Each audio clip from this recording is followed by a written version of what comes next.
What is up, YouTube? I'm Keith, Iron Room Brewing. Today we're gonna be making an IPA.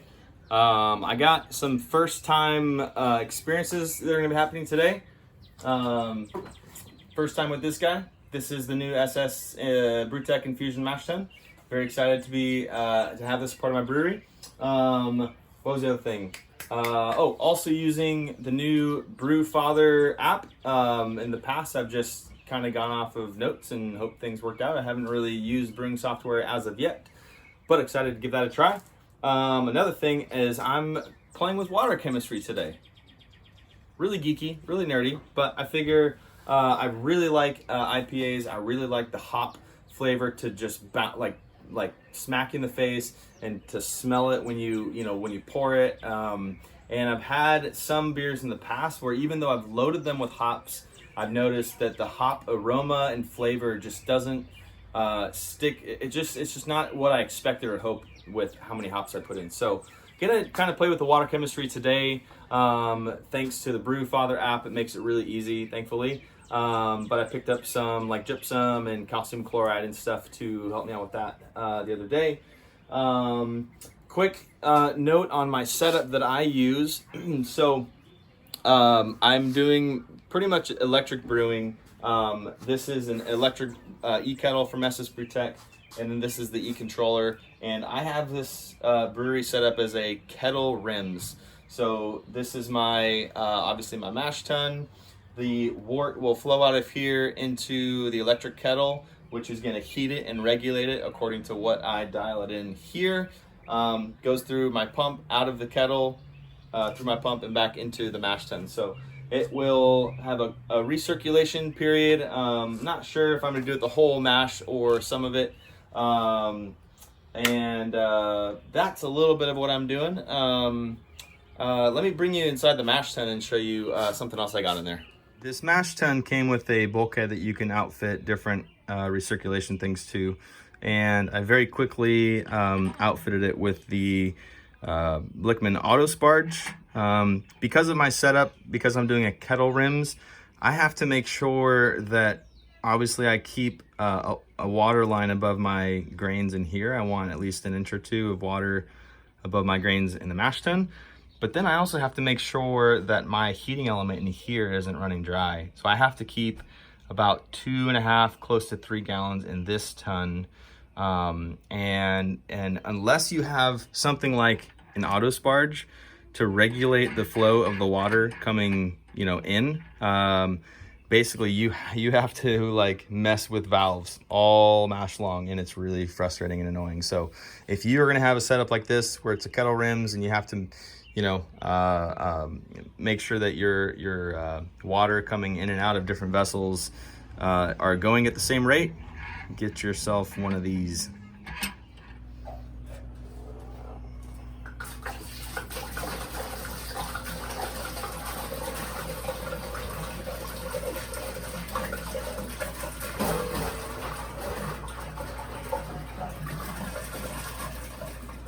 All right, so I've got my volume of water heating up right now.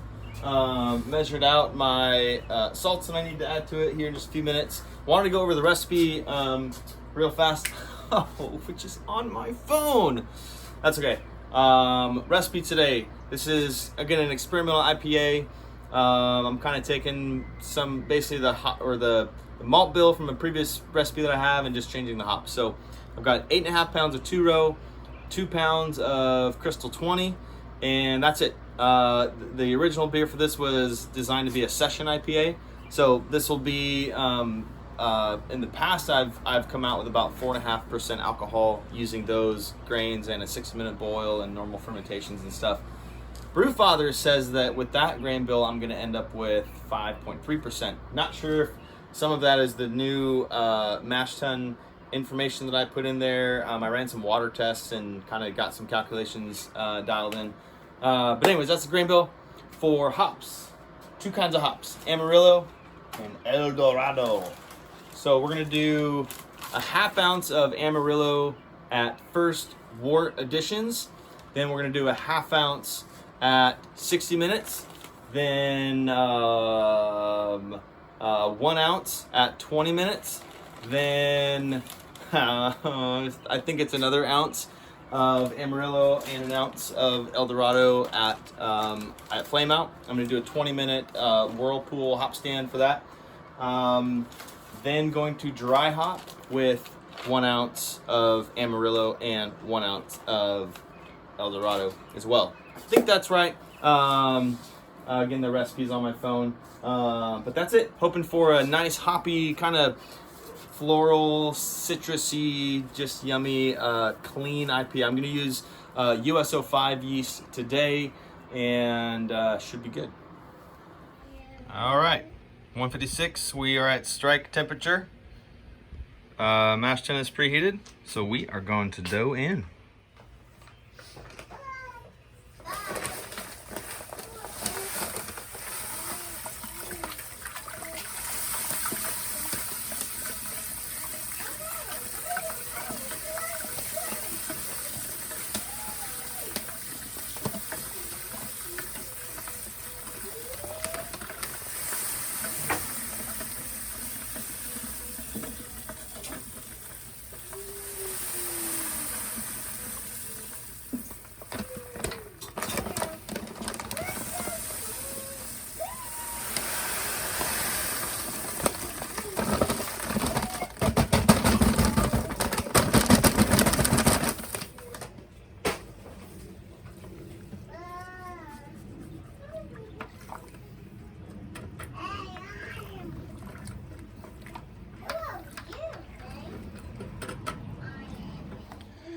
All right, we are mashing now. I overshot the mash temperature a little bit. I was aiming for 149.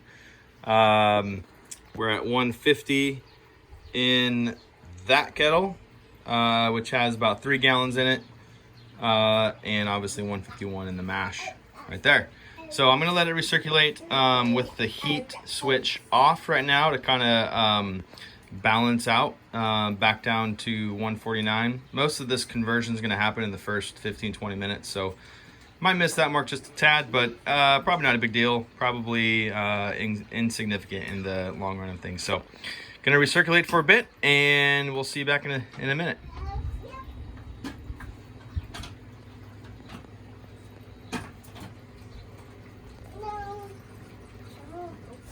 All right, so I pulled a sample of the mash. Man, it's looking really good already. We're about 10, maybe 12 minutes in. I want to get the pH reading on this in case I need to make any adjustments. And again, this is the first time I've brewed with, like, adjusted my water chemistry. And according to Brewfather, the stuff that I added is supposed to get this to 5.39. So basically 5.4, which 5.2 to 5.4 is the ideal. Wow, that's pretty cool. 5.4 on the nose. So somehow I did it right. It's amazing. 5.4. You guys, I gotta say, I am super happy with how this is recirculating. I have it set to 149.5, and right now in the kettle it's 149.6. Up here we got 149.8. So I bumped this to 149.5, figuring that half degree is what I really need to keep this guy as close to 149 as possible. But man, that is pretty awesome. I can't ask for more than that. I want to show you guys this.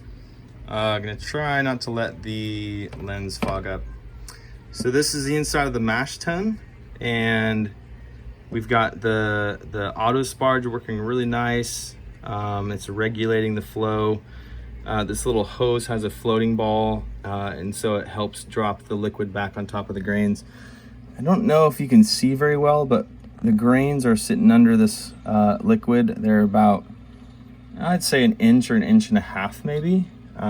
So doing really well. I mean, I have all my valves wide open right now, and this auto sparge arm is maintaining my liquid level without me having to worry about anything, which is great. Inside the kettle, everything's working, going well in here too. So one of the things with my setup in particular with the equipment that I'm using is the thermoprobe, I think is what it's called, that gives me my temperature reading on here. It sits right at about the 2 gallon mark, and if I have anything less than about a gallon of water on top of that thermoprobe, I get inaccurate temperature readings. So I have to, the minimum amount of liquid I need in this kettle is 3 gallons if I'm going to be recirculating and getting accurate temperature. I need at least 2 gallons to cover the heating elements, but an extra half gallon mark, that's where the thermoprobe sits. So really total of 3 gallons I need in this guy. And then in here, same thing, for this to get an accurate reading, this sits at about the 3 gallon mark as well. So really I need about 3.5 gallons in this one and 3 gallons in this one. So my minimum mash water requirements is about usually like 6.5 gallons to 7 gallons of water. So just to make sure that everything flows smoothly.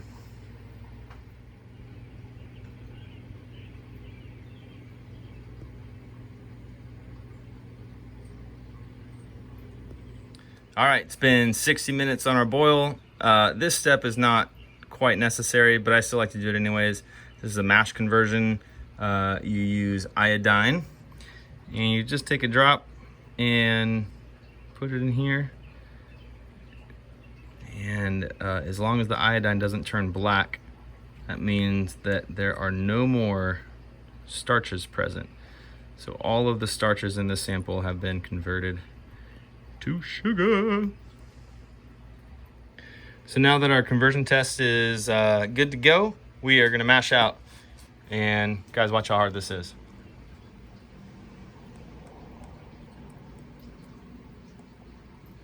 Oh my goodness, that was very difficult. So I'm gonna wait. It'll take maybe 10 minutes to get that 20 degrees jump, and then I'll start my 10-minute mash out timer. Hi, I'm wearing glasses. I'm back. Hi everyone. I got my brew assistants. This is my middle child, Eden. This is my oldest, Ainsley. They're gonna help me today. They're gonna help me with the hops. All right, so we need a ½ ounce of hops for first wort additions. My mash is done. I'm about to start recirculating sparge water out of here, but I've already raised the temperature of what's in here. This is at 168, and in here it's 169. So I've had it set there at 169 for 10 minutes, and we're gonna start collecting wort out of here and then sparging. So ½ ounce. I need those ones. Oops, sorry, dude. It's okay, you can help me. Oh, I should have let you cut this bag open. Ow! Just got my finger. Okay. Thank you. Should I pour this in there? Alright, why don't you pour these in until... Yeah. Alright, that's good. Alright, Eden. Come here. What do I do? Pour Why don't you, those in? why don't you come over here? I want to see. I'll bring Here, move the pour stool. these in. Oh, those. Right here. There you go. Alright, don't touch this because it's hot. Just dump the whole thing in there. Alright. I didn't everything now. Alright. Sparging now. You can see that the wort on top is quite a bit cleaner. I'm going to collect, I need to check the brew father app, but I think I need to collect almost 7 gallons of wort. So another gallon. I'll take a gravity reading once I get to 6.5. But it's looking good. See my hops floating around in there. Almost bowl time, baby. All right, pre-boil gravity reading. I'm supposed to be at 10:42 pre-boil gravity. So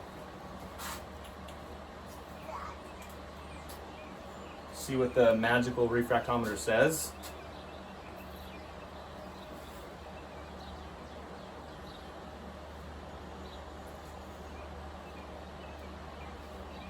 10:41 and a half. We're like right on it.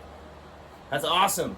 So that means I hit, I have to check, but I think that means 75% efficiency for the mash, which is fantastic, and 72% brew house efficiency, which is also fantastic. We'll have to see if I keep making my marks post boil and all that stuff, but very happy with that. All right, we have made boil, tamed the hop break. We added our half ounce of Amarillo 60-minute boil additions. So now we're gonna boil for 40 minutes, and then we will add more. Happy. Beer time. So here's a tip for some of you guys out there. I saw this on a video way back. One way to help reduce messes in your brewery, you know, when you're starting to remove these hoses, I got to take this guy off of here from the mash tun and from my sparge water, and I mean, I suppose I could just, well, I'd still have to reconnect this. But anyways, especially the end of brew day, one way to reduce messes is to install a port, you know, somewhere on your pump assembly to where you can drain out all the stuff in the hoses. So this is typically what I do. I put a pitcher underneath of it, and I will open up the one that goes out of the pump to the mash tun, and I will open this up. Which way does it go? I can't remember. Down.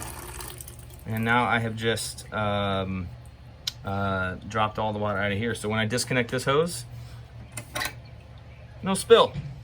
It's great. Half ounce Amarillo, 20-minute wort additions. All right, so since boil is almost over, I'm gonna prep my plate chiller to get sanitized. So usually about the 20-minute mark, I'll screw my garden hose. Yeah. Well, I'll screw my garden hose on this end. I've got another hose that I will put on the out port that shoots out into my driveway. And then when we hit the 15-minute boil mark, I will start recirculating wort through here, boiling wort, and it'll sanitize it.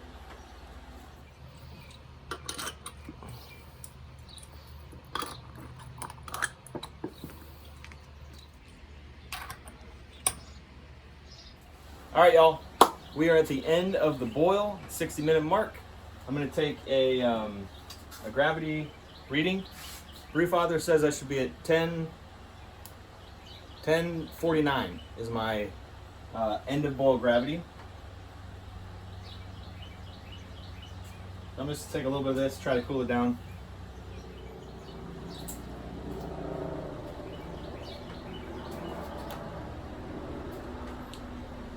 It's only to cool off for just a minute, but as of now, I'm at 1047. 1047. So just a couple points below. Not too disappointed in that. I might boil for 5 more minutes and get that down to exactly 1049.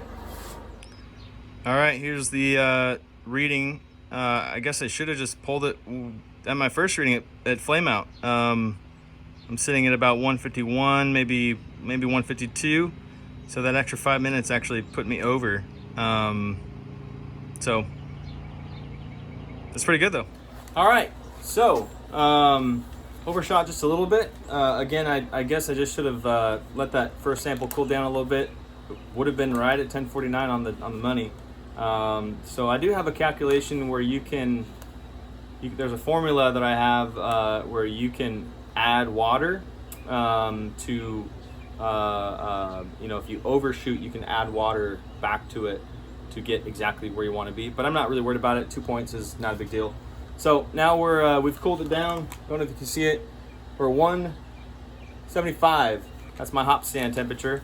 So in is going to go a half ounce of Amarillo and 1 ounce of El Dorado.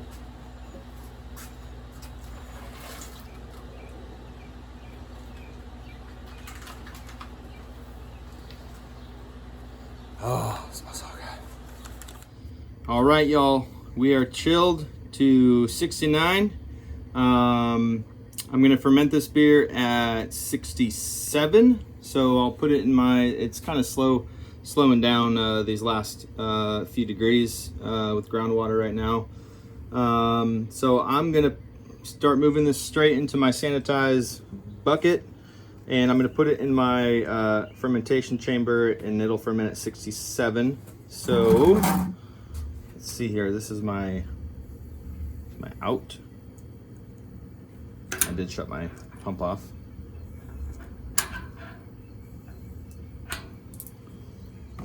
Drop that into there, and I'll slowly turn my pump back on.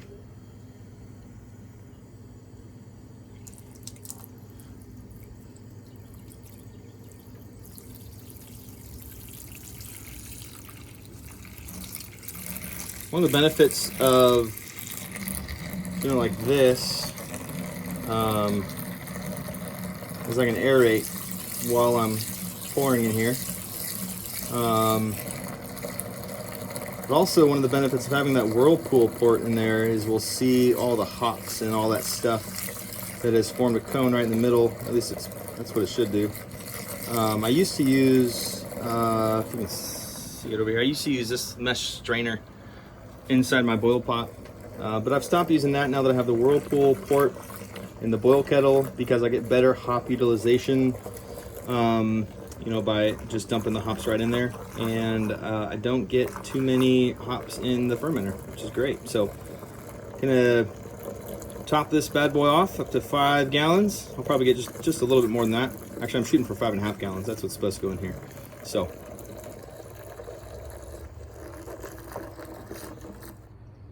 all right, so fermenter's filled. We're right at about 5.5 gallons, which is where I want it to be. And I mean, I hit all my numbers from Brewfather today. I hit my water chemistry numbers. I would have hit my final my original gravity if I had not let it boil an additional 5 minutes. And hit my final volume numbers, which is awesome. So, and again, the whirlpool worked great. There's all of those hops that are sitting in the middle there. This SS Brewtech kettle has this like trube dam down here, which that helps prevent a lot of that gunk from getting in there too. So all in all, great brew day. Let me grab the yeast and we'll pitch the yeast in here. So here's the US-05 dry yeast. I haven't used this stuff for a while, but I had it on hand, so might as well. So typically what I do with this, just try to sprinkle it right over the yeast, or the bubbles there, as evenly as I can. I did sanitize the yeast packet and the scissors I cut this with, so trying to prevent any kind of infection as possible. All right, so I guess the theory here of doing this and letting it sit on top is that the yeast will kind of self-hydrate with the bubbles there, and eventually they'll wake up and start fermenting and producing the alcohol. Good deal. Last part. Into the chamber she goes. Ugh.